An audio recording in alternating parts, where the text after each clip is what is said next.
Okay, thank you everybody so much for coming tonight. If you want to pull up a chair real quick, finish grabbing your charcuterie mat and friends, we're going to go ahead and get started. Well, I teach high school, so we'll just wait 2 minutes.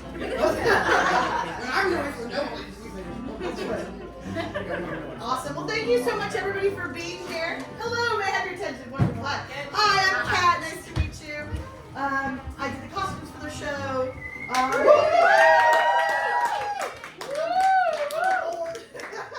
but thank you, everybody, for staying up for the show. I hope you enjoyed the show. I know you did. And we have our I know you did. I saw it a bunch of times. So we have our cast. If everybody wants to introduce themselves, let's start with Helen. Craig Johnson. Yay! Amanda Wynn. I'm Lola Binks. Director! I'm Rory Gill-Smith. Yeah. I'm Bobby Zellsworth. I'm Jess Neptune. Yeah. Anna Coffin. Rebecca Ray. Stage manager! Extraordinaire. Rob Young. And I'm Skylar Alexis. Yay! So this is a beautiful play written by one of our company members, and once a company member, left for a little bit, came back, now is leaving again. She stops by every 10 years. And Like Bad Penny. Oh, you're a good Penny. Let's see here. Okay, so first question, what inspired you to write this play, Lola? I was inspired to write this play because during the pandemic, there was no theater happening, and I was living in a historic home that was built for a polygamous family, and I wanted to write a show for my favorite theater and my favorite people. Yeah. And I'm really happy that they let me put that together here. It's a really beautiful full circle moment.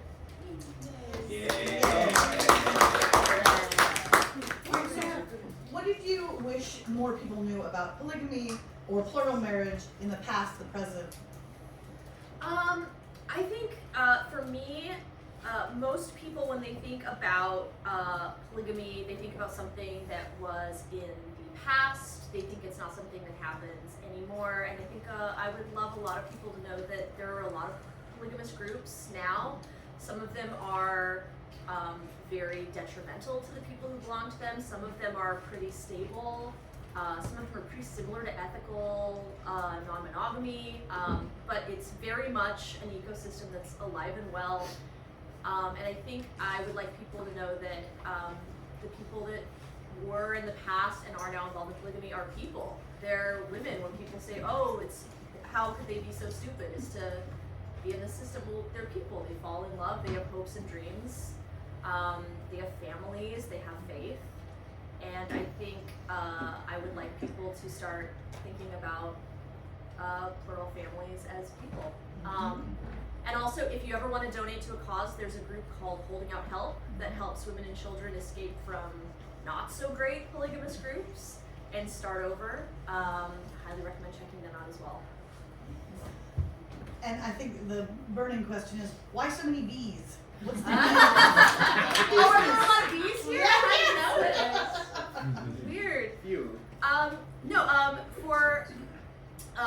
For the territory in Utah that this play is loosely based on, the original intended name for the state was the state of Deseret, which meant honeybee.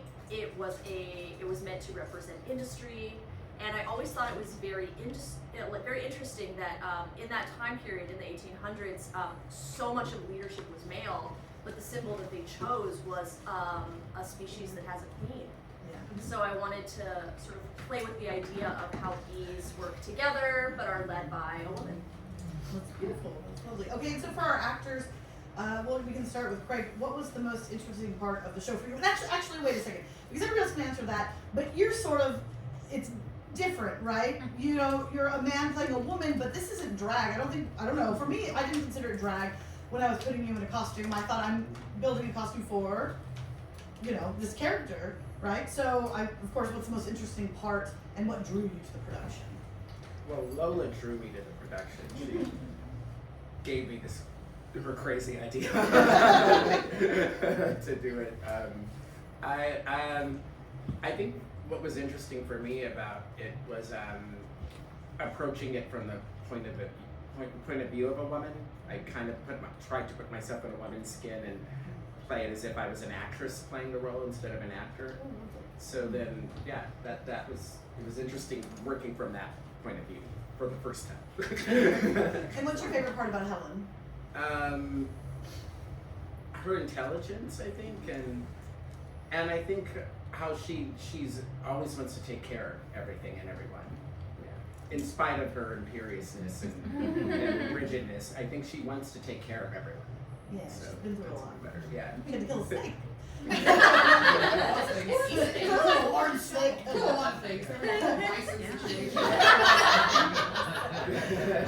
Amanda, for you, what drew you to the part? What's your favorite thing? Okay. And what's interesting for Well, I saw the description. First of all, I love the garage. Y'all were very good people. Yay. But I saw the description of the play, and I was like, this sounds interesting. I am an ex-Mormon myself, so I thought it would be a little, I don't know, therapeutic, but also Oh, wow. the world that it is in and the stuff that it represents, that's all very familiar to me. So it's very interesting to approach it from this perspective.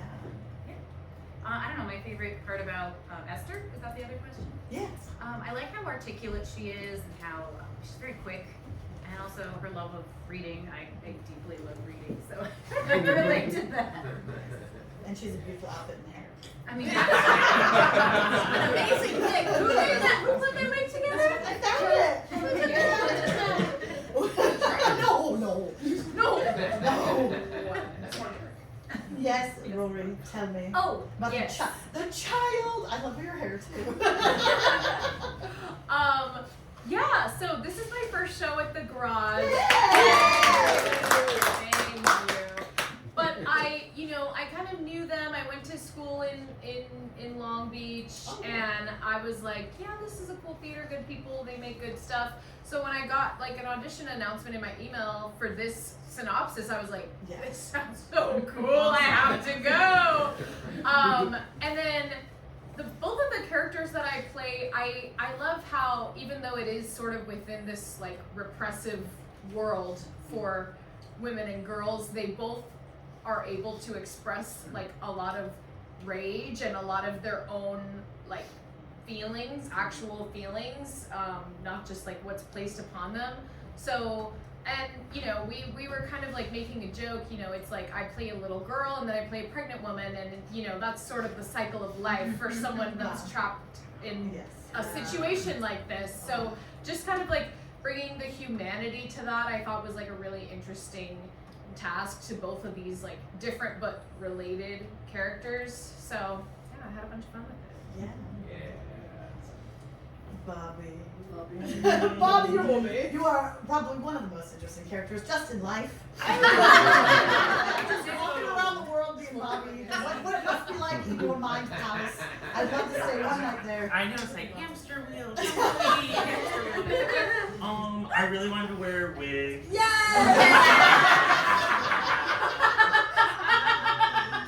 Your first wig is, I love your first wig. Yeah, I just like always wanted curls. Yeah, I love having two parts because, costume change, and then I feel like the boy kind of foreshadows father's demise a little bit. Because, he emulates the dad or the father. I mean, he's not his real dad, I don't think. Maybe.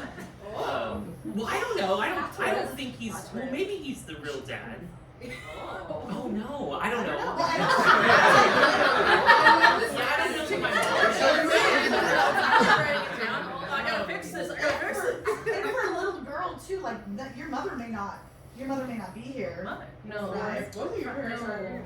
Yeah, sometimes in those polygamous, like there's one specific polygamous group called the FLDS, and they would sometimes like the men who disagreed with the leader would get expelled from the community, and then his wives and kids would be assigned to another man. So that's what I'm saying when I'm like, father, I guess, and I don't know where my mother is, and he's not my real father. That's what that's referring to. Is there anything else Bobby would about? There's about Marco, because I think Marco. Yeah, Marco.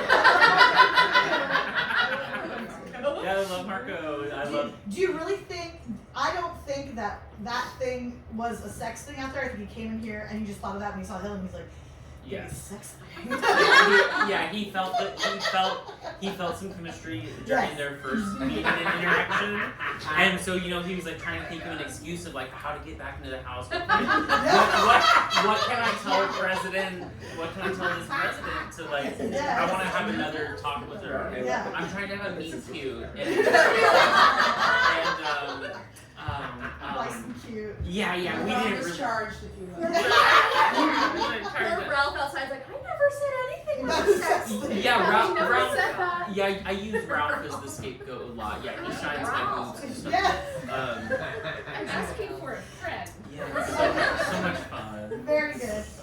Jessica, I think you have the most dramatic role, in the show. You sort of change the tone when you come on stage.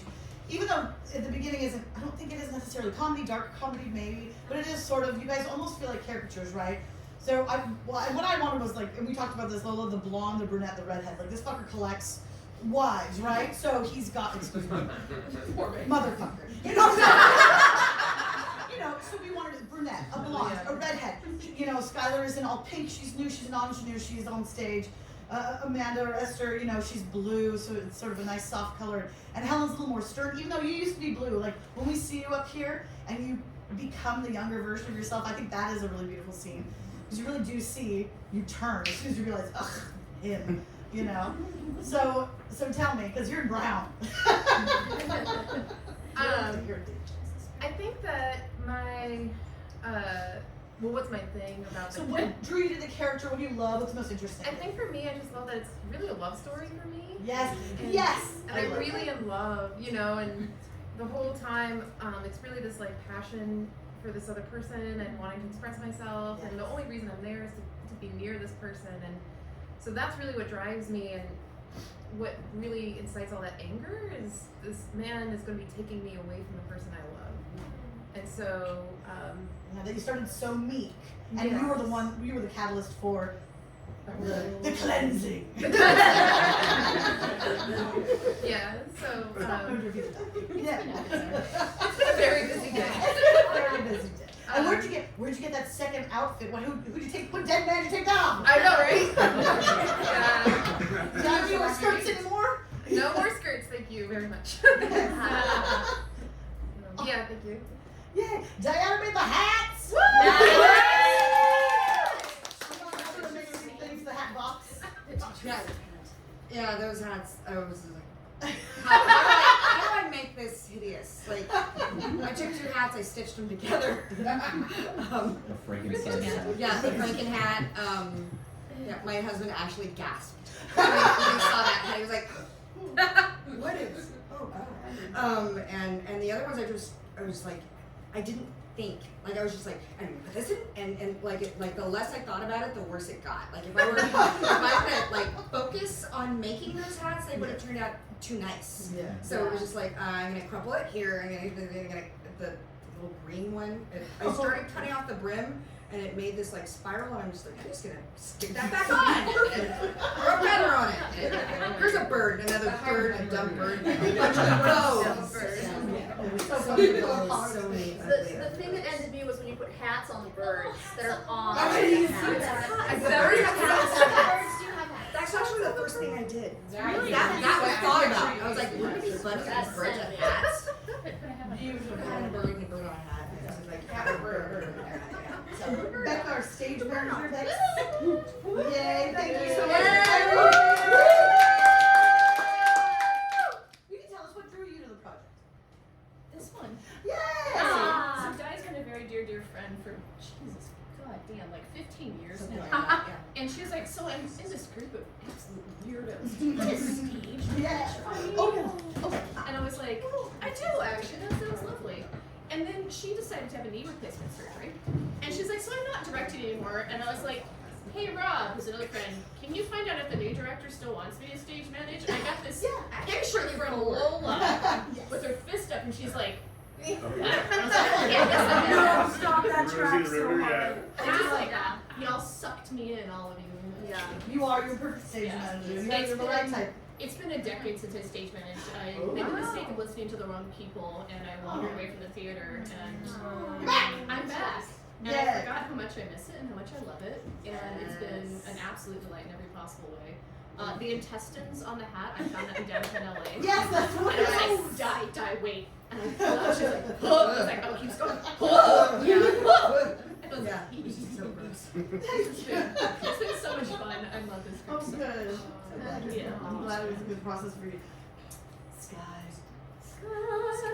Tell us what drew you to the character. Tell us about Melina, Vini. Yeah, No. little Beanie. Little Left the theater. Well, I've worked for the Garage before, and it was like the best theater experience I've had. I love this. So I've been waiting to come back for the right moment, and I was fortunate enough to be able to read the script. I loved it.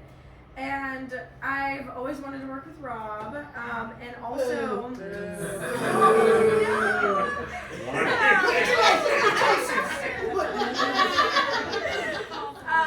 And the fact that I had also never worked with like a female director before, so I was like, yes, please.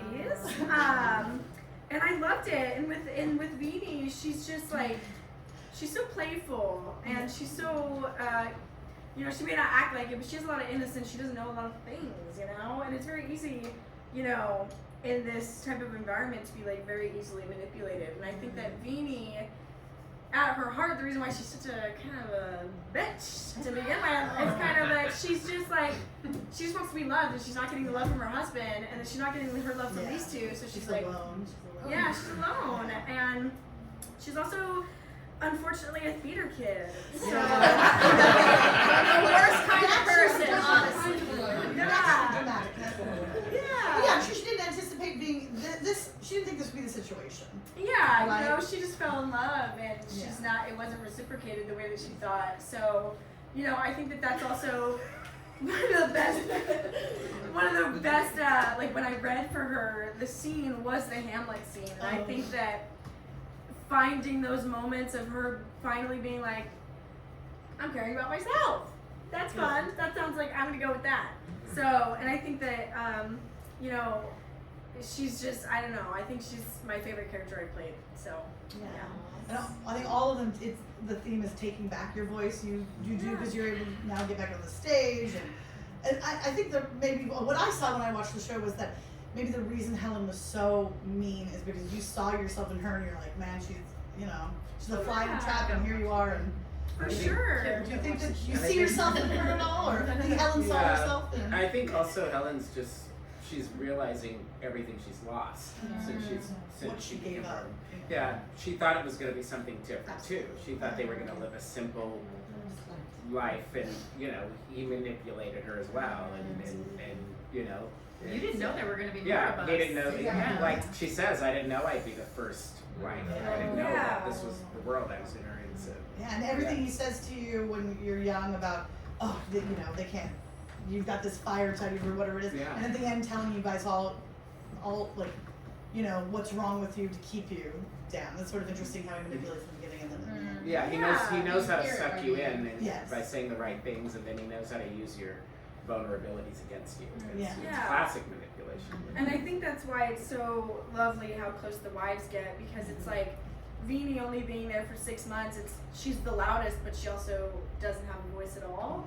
So I think that is something that Helen warns her about, like, you know, enjoy your box of chocolates now. Yeah. Yeah. Yeah, I think she can't help but feel protected over. I don't think she wants to feel that way, but she can't help it. She can't help but feel that way for Melvina. I love that. And I Because think she's so much younger than her too, and yeah. The moment when you guys, you know, you see these hats are terrible, you start pulling all the tissue out, that whole scene is so beautiful. When you guys start dancing, that is such a lovely scene, and to see Helen break free and actually start to dance, because in a million years, she doesn't want theater, she doesn't want this, or she doesn't want music or dancing or anything like that. And for her to, you know. I think ripping that thing off the Yes, hat it was liberating. unleashes something within her. So. Beautiful. And Rob the villain. We're all talking about You are so hilarious. You make me cry. When I watch the show, As Henry, oh my, I lose my mind. I know that's the sailor boy. He's so cute. And as the husband too. Oh my god. So okay, so tell me, what drew you to the character? Lola and I have known each other for years. Yeah. And I fell in love with the script the second I read it. We put up with each other for a long time, but I love the script. But it really, I thought there was a great opportunity for an arc, and like to have some. I assumed there was going to be some laughs or whatever. At least when Act 1 with that, when I saw that hat, yeah. But Act 2, there seemed to be like a lot of actual opportunity for some emotional truth, and like each of the scenes I have with the wives one-on-one, I think they still are in a very earnest and honest place that is not always pretty, but it feels like growth in it. If that makes sense. Yeah, just the nuances in the script and because so much of it is so grounded, and I take that as permission to go a little more outlandish. But then with that, be able to ground also is just it's a beautiful swath. Yeah. Yes. For me, it feels like the play's like three plays. It's comedy, but it's drama, but it's vaudeville, but it's, you know what I mean? Like it's it's a million different things. It's so lovely, and there's so many amazing moments. I always look forward to seeing, I don't know, all the little things. But let's go around. This will be the last question. What is your favorite moment from the show? We can start, Rob. What are your favorite moments? Oh, there's so many. Top 10. First one that came to mind is don't be ghoulish. There's so many. Everyone has so many iconic lines that we're all just like, yeah. What do you say? I want to show it to the boy. Oh yeah. Lola made me a charm bracelet that says "Show the boys." It's my favorite thing I have in my life right now. Yeah. I love that. Skylar, what's your fave? I think that when we find out that Dorothea is going to the embassy to the end of Act 1, I think that, you know, the javelin scene is so like beautiful, and it's so like, we were talking about it yesterday, like all of our individual feelings show as we're passing the javelin. Yes. And it's just so, and just seeing Rob just go. Favorite. You guys kill the vampire to stem with the stick. Okay, yes, Jess. I think my favorite moment is when I get to watch you guys doing the hat dance. Oh, yeah. Sitting on the stairs, and I'm just like, wow, I love these ladies, and it's, I don't know, it's just a very nice, intimate moment. I love that. Love it. So many good moments. You want to see We all know Marco. it's We the all know curls. you isn't I it? know, I do want to say Marco. I love that. I think I love watching the javelin scene and the javelin. Yeah, I love when Father dies. Most audiences do too. No, it's so fun. It's so fun. It kind of I love your death scene. Oh, and when you do your little Rob the little ponies. Oh my God! When the husband gets off the horse, That's really cool. in rehearsals he would say something different like every night. He still does. Oh, maybe it's also the upstairs creepy music. I love our cue music, and when we're like we go up the stairs back there, and we're kind of waiting. I love that moment. Yeah, the set is so beautiful. I think maybe the set's my favorite thing. He didn't love the set. That's not Oh, that's not the moment. Alright, Rory. Yes!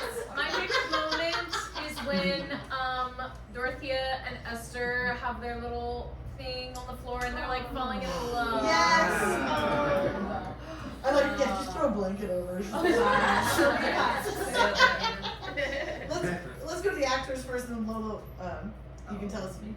Amanda, what's your favorite? I always enjoy Rob's death lines that change. Like, Yes. kill my wives and bury me with them as well. But I really love the hat dance. The hat dance is so, the lights, the music, The it's music. just lovely. So. Lovely. Helen. I like the hat dance too. And I also love, even though Helen hates this sequence, she absolutely hates this sequence, but I love the Liberty scene. Helen doesn't like it. That is so lovely. And Lola, there's so many. I mean, you wrote it, so all of it's your favorite. But it changes every night. It depends on what people are saying. There's always a moment that just strikes me. The one that keeps coming up that makes me laugh every time is the way Craig says corn snake. I protected them from that snake, and it was a corn snake. You say it with such contempt. It's so great. they're ridiculous. But yeah, everyone has great moments. I love the way Rory says, "I'll see you in hell." Just hearing that from a pregnant woman, just like a gut punch to it. Man, it gets me every time. Yeah, and the Liberty's Crossing sequence, I just love, because who doesn't love a bad play? Helen. It is. It's just so clever. You've got a lot of really great jokes. So I really do think, I mean, you did it justice. I mean, you wrote it, but you know what I mean. Like sometimes you do a show, you're like, but it really it came together. The cast is so lovely. Captain Marco's back. Oh yeah. I need some charcuterie. It's just a restaurant. They're just shut down. It's just Morisco's doing Morisco stuff. I just want to ask Becca and Diana what your favorite. You start. Becca, my favorite is when Helen orders her husband out of her house. Yes. Every time that happens, I'm like, why isn't everybody cheering? Like, this is the best thing ever happened. She just turns. She's been like the most loyal. She's put up with so much nonsense. Yeah. And then she's just like, husband, get out of my. And I'm like, yes, thank you. Yeah, that's my very big. I mean, there are so many parts that I just love, but that part gets me so hard. So. What's your favorite part? It's actually the authenticity of the entire thing. So I'm a scholar of rhetoric. Specifically, I'm looking at the rhetoric of extremist religions, extremist faiths, and how they inform our culture in America. And when I read the script the first time, I went, "Oh, this bitch knows what she's talking about." Yeah. Yes, bitch. When I'm watching her talk on the stage, it's so funny and it's so dark and it's so bleak and it's so hopeful all at the same time. And I love that every single character gets that chance. I study agency specifically and how that works for people who don't have it. How do you access a thing that you don't know is possible? And what I love is how piece by piece, step by step, these women literally learn how to speak again. They have access to something that they were told didn't exist, if they were told anything about it at all. Sure. And I come from a cult background myself, like Lola. Like, we understand what we're talking about. We're talking about extremism. And plays like these matter. They matter so much because we're watching this devolve in real time right now across the world. And it's like little plays like these are those bonfires that we talk about. With the little sparks that we get to see. And there's a woman named Rebecca Soulmate. She says that hope is a discipline. And I think this play is hope. And it is a discipline. Yes.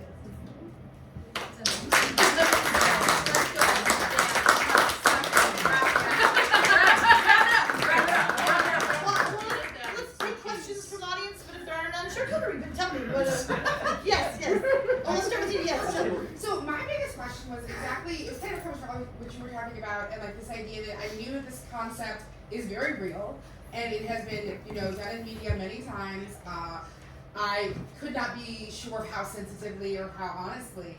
And so what I was thinking about when I was enjoying this show is, when did you expect levity, and when did you see as you watched people watch it? Sorry, this is you, levity when you're like, oh, was this gonna be funny, or was that gonna be funny? Like, when did you maybe think you were gonna get it, and when did you get it that you didn't expect it? It's different every night. It's different every single audience, every single night. There are some things that some nights people laugh like it's a sitcom, live studio audience, and then other nights the same lines everyone just go, ooh. And it's just depends on the night. It depends on, I mean, everyone is making such beautiful choices that sometimes it changes. So something that was a very funny line becomes like the scariest thing I've ever heard. And so vice versa.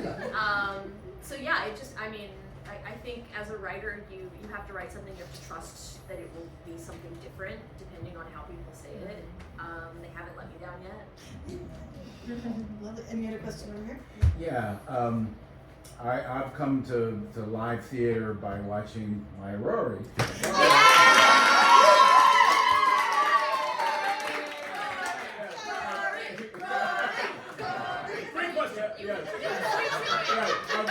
Of whom I am weak and the mother and I am very proud. Well done. Yeah, okay. Well done. I should stop here. I don't need a question. No, but Our yeah, right.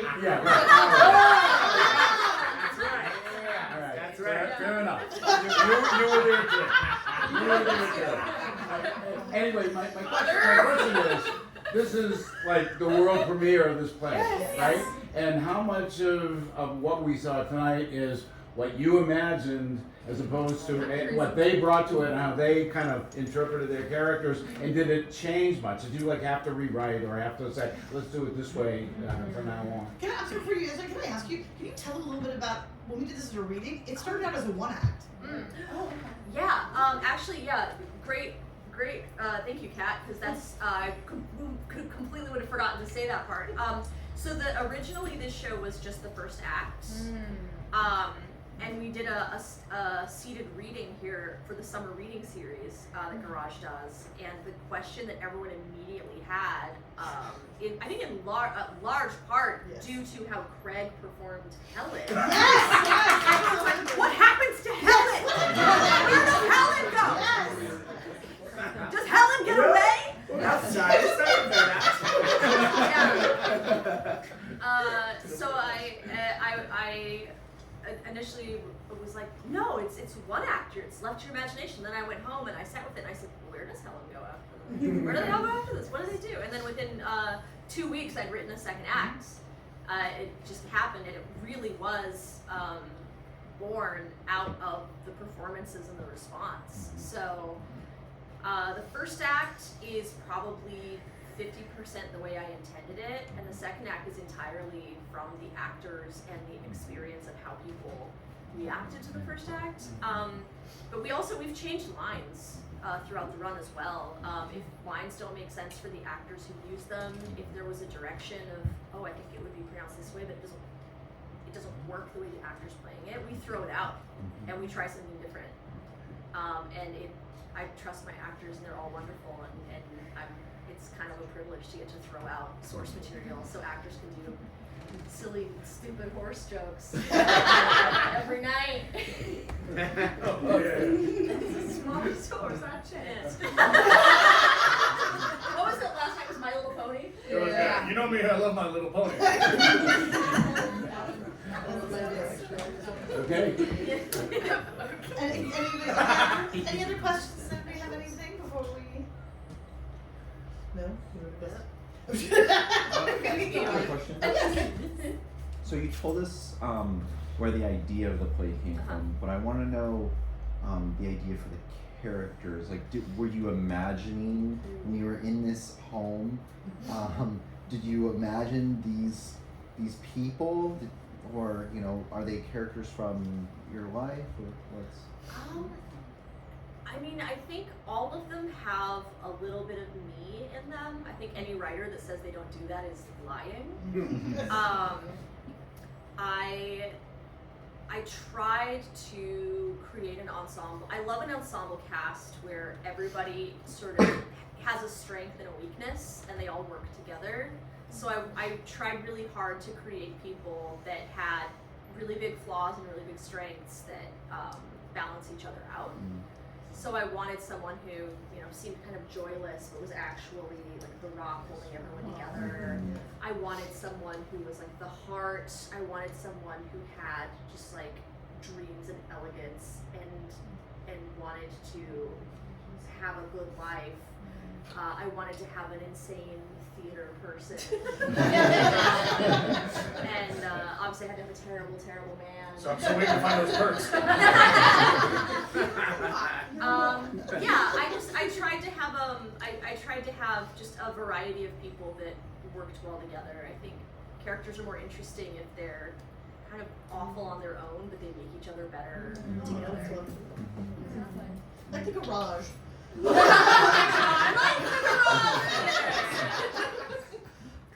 Any last comments? Any last words? Go Lola!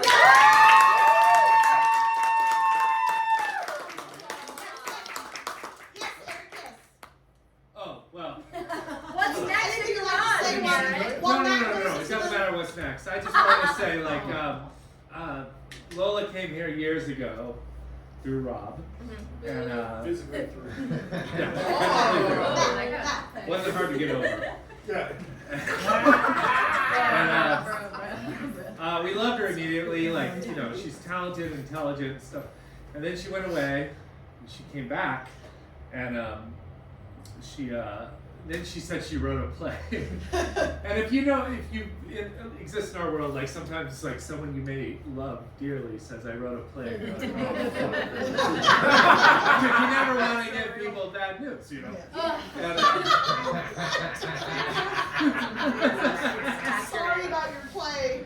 well, we never read Lola's play, and like the beauty of the garage is we don't work in a pyramid. There's no like single person who makes any decision. It doesn't matter what I think. It doesn't matter what you know. But like everybody came back and was just like Lola's play was beautiful.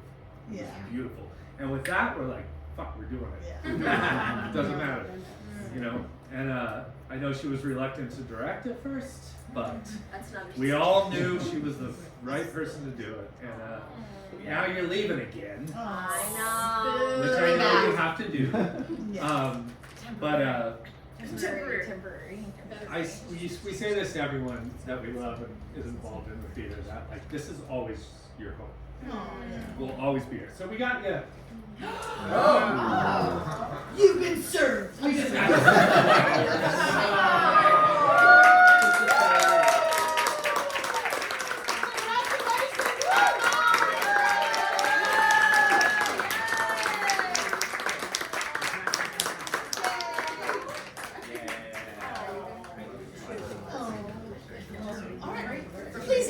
And please come back.